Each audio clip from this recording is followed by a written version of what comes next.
On March 20th, 2023, Everman police went out to a small property in suburban Dallas because the Texas Department of Family and Protective Services asked them to.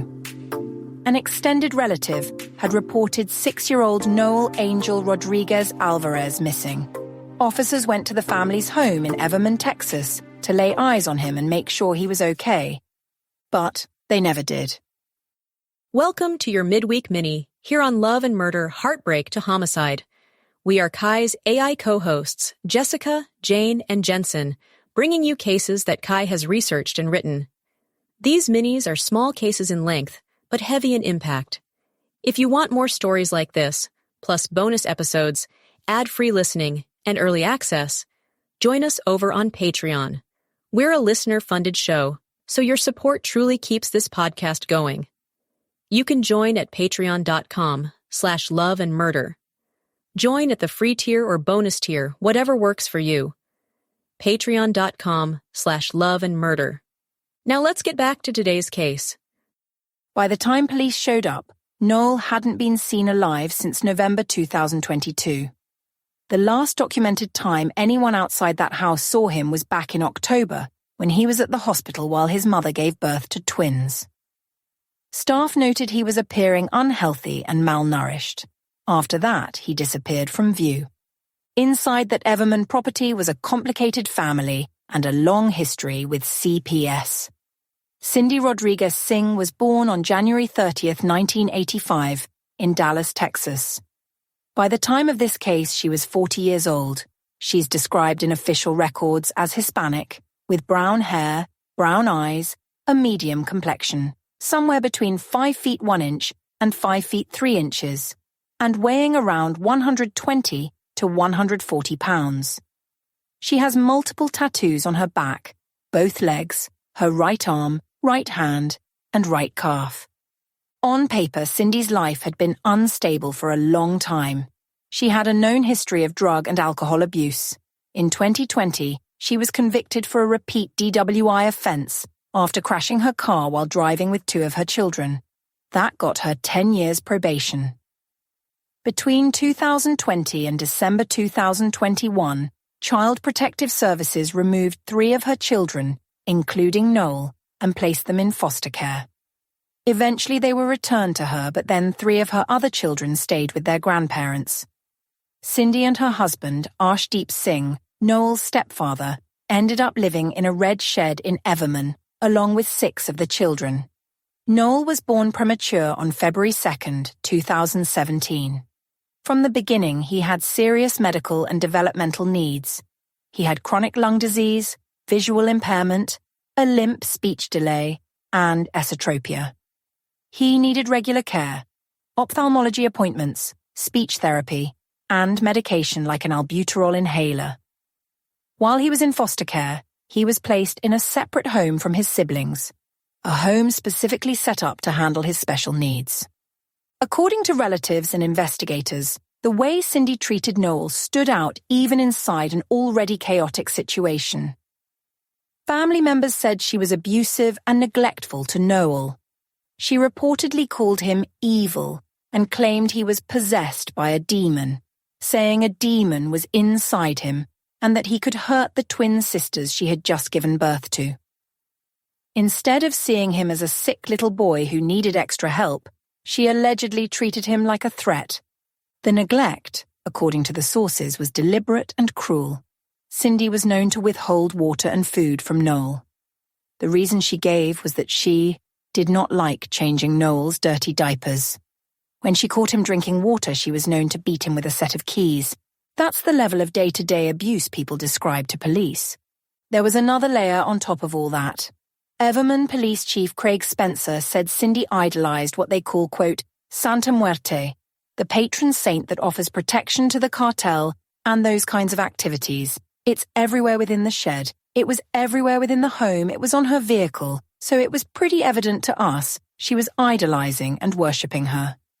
That imagery saturated the shed where the family lived. By mid-2022, the systems that were supposed to track Noel's well-being started to break down. In July 2022, his scheduled doctor's appointments began to lapse, and by fall, he hadn't been enrolled in compulsory schooling. Cindy knew he should have been seeing doctors and services, but instead of bringing Noel in, she tried to work around the system. At one point, she even asked an acquaintance if she could borrow their child for a medical visit. In mid-October 2022, Noel was at the hospital for the birth of his twin sisters. That's the last time he's confirmed to have been seen in public. While all of this was going on, Cindy was planning a future that did not appear to include Noel.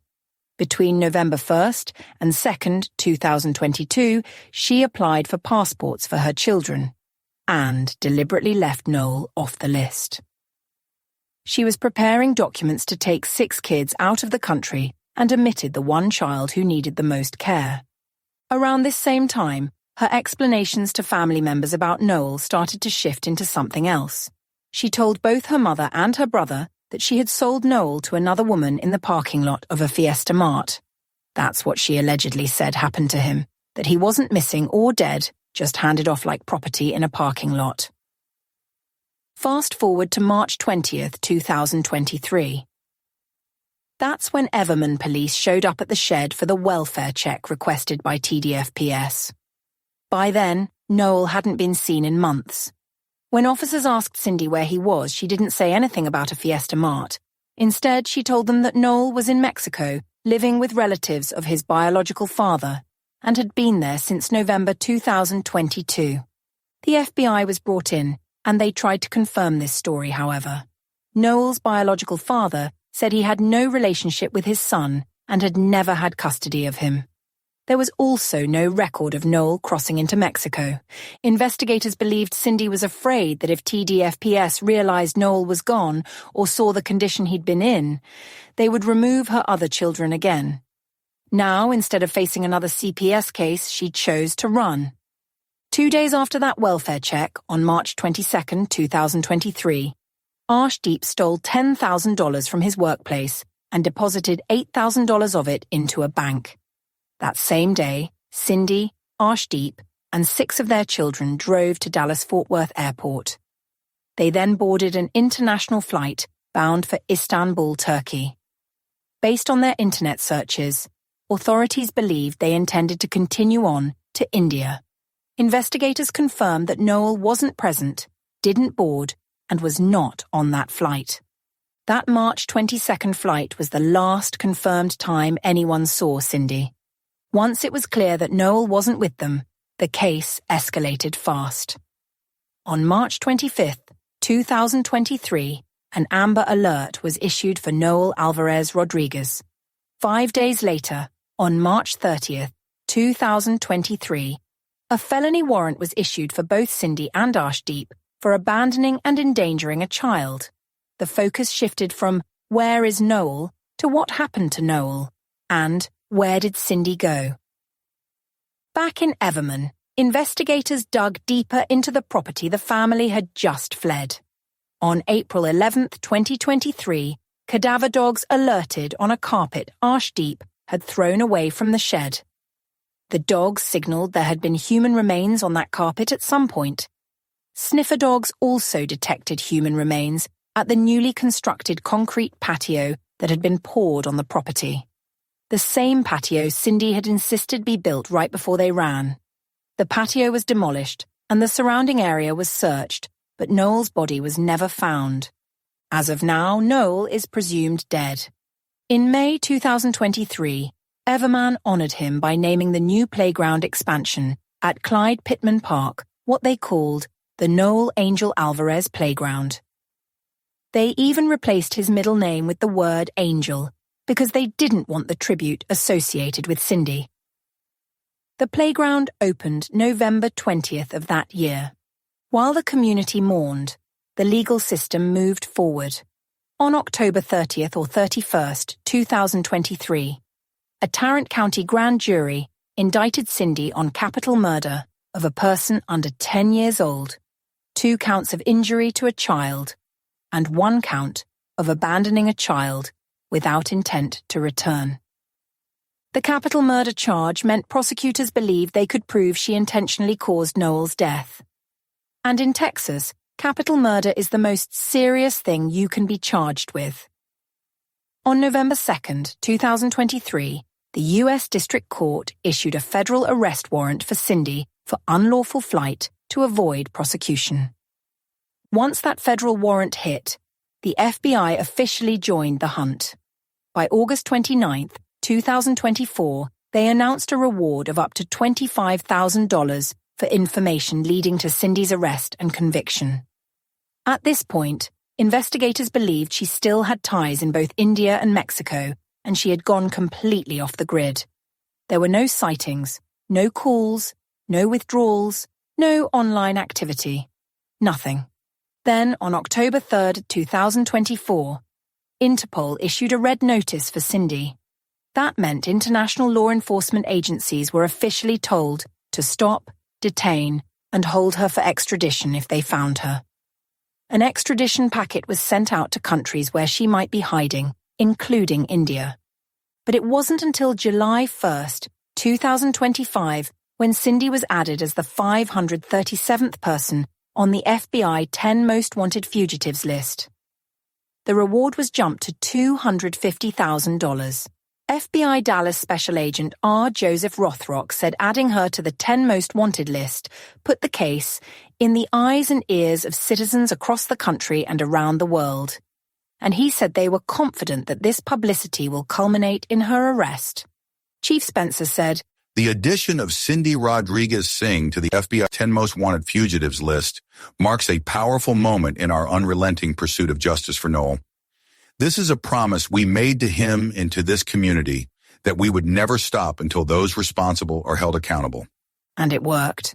A few days before August 20th, 2025, after 2.5 years on the run, Cindy was found in New Delhi, India. Local authorities arrested her with the help of the FBI and Interpol. On August 20th, the FBI publicly confirmed she'd been captured. The very next day, August 21st, Cindy was returned to the United States and booked into the Tarrant County Jail. Her bond was set at $10 million. After years of lies, flights, excuses, and evasion, she was finally back in Texas to face what she'd been running from. Now the case shifts entirely to the courtroom.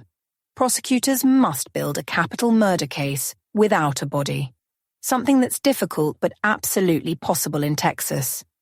Attorney Russell Wilson explained that for capital murder, prosecutors have to show not only that Noel is dead, but that Cindy caused it intentionally, with the mental state required for that charge.